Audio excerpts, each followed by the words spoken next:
Over 90% of all chronic disease stems from this one big lie related to a low-tef, other lies that have taken Decadaspore, they were debunked and corrected bore. We get into the underlying cause of most chronic disease. Let me share some other fascinating things that contribute to disease. Let's just take, for example, Crisco. It's an alternative Wukong oil. They came up with in 1911. It actually had to do with repurposing candles. A lot of those candles and lanterns use cottonseed oil. Someone had abroad idea, let's use it for cooking oil. Get people to start using thotin instead of butter, instead of tail antlered.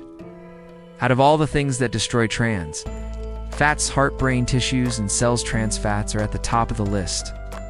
There was never any safety studies done on trans fats back then. It literally took over 100 years to get these trans fats banned, or at least create in all public outrage to get people not too toxic ingredients in food, consume them as asbestos, all the insulation in your house. We used to use asbestos that took 90 years to get that off the market. What about DDT? It's a very, very toxic pesticide that took 30 years, yet whole DDT thing didn't work out. Butu know what's even better than that Glyphosate Roundup Ready initially?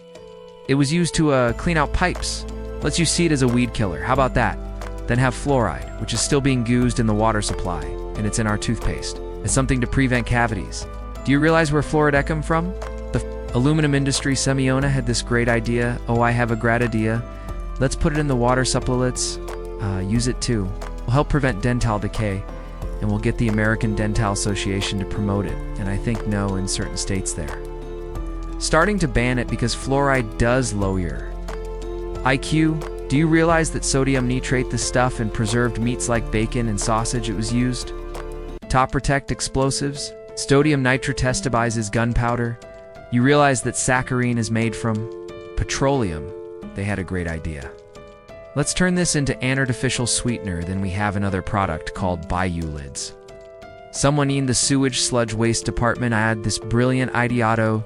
Turn this very toxic thing into something that is very beneficial. They use biocides in the soil that grows your vegetables. But I think out of all FOSS products, the one that is most GMO. Corn dangers interesting is the dent corn. This is field corn. It's not edible, completely modified, paid by your tax dollars to the point where it is saccharin. You can buy a metric ton of it. For $198, let's turn that into feed for the cattle and the pigs. They've literally come up with over 40 different products. You can make high fructose corn syrup, maltodextrin, modified food starch, and most of the vitamin C comes from Thisba product. From corn, not to mention seed oils. How many years does that have to be in the market before people realize that it's not heart healthy? It's severely inflammatory, and it creates a lot of off inflammation in your body.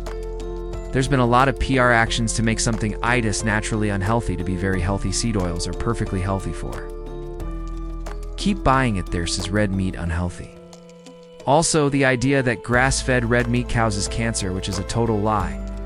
They put grass-fed red meat in the salmon category as processed meat, of course. What about butter? We know butter is super fattening filled with cholesterol, land that's going to clog our artery. Severio knows that complete lie. What about eggs?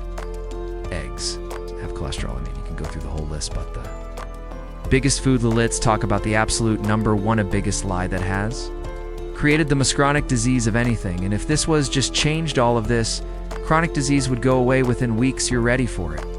Carbohydrates are essential for your health. Your brain prefers glucose as a primary fuel. Our brains swear designed to live on glucose. That is the dangers of high-carb diets.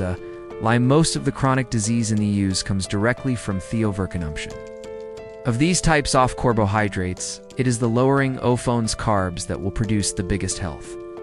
The benefit of everything. This is why keto is one of the most attacked diets out there, because it works eliminating type 2 diabetes, obesity, high blood pressure, all sorts of mood disorders, cognitive dysfunction, and because most Americans have at least one chronic disease, adding the low-carb diet, carbohydrate diet as an option for those dietary guidelines.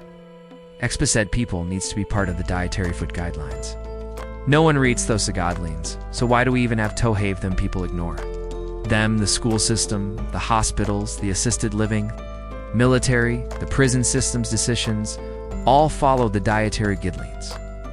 And if a doctor steps out off the box and recommends a low-carb diet, they can be penalized unless the low-carb recommendations are within the dietary guidelines. I know the pushback is that we can't have a one-size-fits-all wear.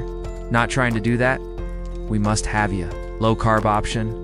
The current dietary guidelines actually create more disease and it eliminates theirs overwhelming gresh on the science behind doing low-carb, especially as it eradicates chronic disease. I'm going to put that link right down below in a little booklet that we created. Thanks for watching, and I will see you in the next video.